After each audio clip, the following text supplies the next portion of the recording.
지금부터는 다양한 간 질환들을 의심해 볼 수 있는 신호들 한번 살펴보도록 할게요. 뇌간의 이상 신호. 첫 번째는 자고 일어났는데도 피곤하다. 해독 기능이 떨어졌다는 신호일 수 있군요. 김도영 교수님. 네. 피로감은 모든 질환에서 나타나는 현상인데요. 심지어 아까 말씀드렸던 동반한 질환들이죠. 당뇨병일 때도 피곤할 수 있고 고지혈증 환자, 또 갑상선 기능이 떨어졌을 때도 피곤할 수 있고 또 대표적으로 잠을 충분히 못 잤을 때 피곤하고 또 근골격대 이상이 있을 때 그래서 어느 질환이든 다 피로감을 유발할 수 있는데 우리 간과 관련된 피로감 호소는 간에 아무래도 지방이 많이 끼게 되면 간세포 안에 기름이 끼는 거니까 아무래도 간세포가 하는 일에 지장을 받겠죠. 간세포가 하는 일이 또 피로 물질을 제거하고 독소를 없애는 일이잖아요. 네. 그만큼 간에 기름이 끼게 되면 그 일에 영향을 받기 때문에 아무래도 피로 물질을 제거하는 게 좀 원활치 않을 수 있을 것 같습니다. 네. 내가 요즘에 좀 피곤해. 그러면 내 간에 좀 문제가 있나? 그렇지. 간 때문이야. 뭐 이런 강한 인식이 되게 많으신 것 같아요. 그래서 간의 피로를 막 이렇게 시달리는 사람들을 보면 간에 좋다는 건강기능식품 있잖아요. 이런 거 진짜 엄청 찾아 먹거든요. 저도 사실 그런데 도움은 좀 될까요, 교수님? 네, 문제는 먹는데 너무 많이 드시는 게 항상 문제죠. 사실은 그 간 해독의 조효소로 쓰이는 비타민 B군이라든지 아까 설명드린 장내 세균에 유익한 뭐 유산균 같은 경우는 간에 도움이 되는 영양소인 건 맞는데요.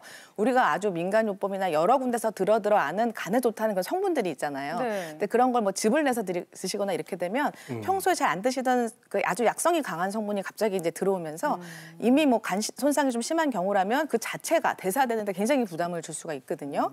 그래서 교수님 말씀해 주셨지만 간에 살은 찌는데 우리가 간 세포 사이사이에 기름이 끼는 게 아니고요. 간 세포 안에가 기름이 차니까 간 세포가 정말 이만해지는 거예요. 간이 정말 커지는 거기 때문에 우리가 마치 아이들한테 밥을 먹여주면 안 되고 방법을 가르쳐 주는 것처럼 사실은 간 세포 안에 그 뚱뚱한 지방을 빼주면 간이 열심히 해독을 잘 할 수 있는 건데 그걸 가만히 놔두고 좋은 거 막 찾아서 먹으면 밥 먹여주는 꼴밖에 안 돼요. 간 세포를 일을 시켜야 되니까. 저 어릴 때요, 교수님. 간 큰 남자라는 노래를 했었거든요. 이해가 안 됐거든요. 간이 큰 남자예요. 이런 얘기가 있었는데. 의학적으로는 정말 좋지 않은 상태인 거죠. 그래서 그런 어떤 사실은 제가 항상 강조하는 건데 우리 여러분들 뭔가 좋은 거 하려고 엄청 열정을 들이시고 막 자꾸 그러시는데 자칫 그 열정이 오히려 간을 해코지할 수가 있고요.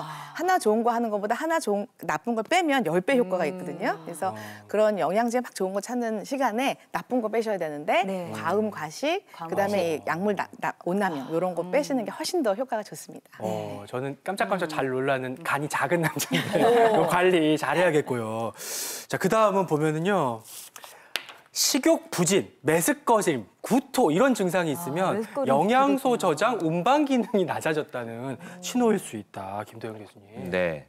간이 하는 일 중에 또 소화기 장기이기 때문에 우리가 음식물 섭취한 것을 분해하는 흡수시키는 역할을 하죠. 그래서 간에서 담즙이라는 쓸개즙을 만들어 가지고 이걸 십이지장으로 내보내면 우리가 먹은 음식물 중에 지방 성분이 쓸개즙에 녹아서 흡수가 되는 겁니다. 소장으로 가서. 근데 간 기능이 떨어지면 이 담즙 생성이 잘 안 되고 또 십이지장으로 분비가 잘 안 되기 때문에 지방 분해가 잘 안 될 거 아니에요. 그렇기 때문에 특히 지방질 음식 드시고 나서 속이 더부룩하고 잘 안 내려간다, 얹힌 것 같다.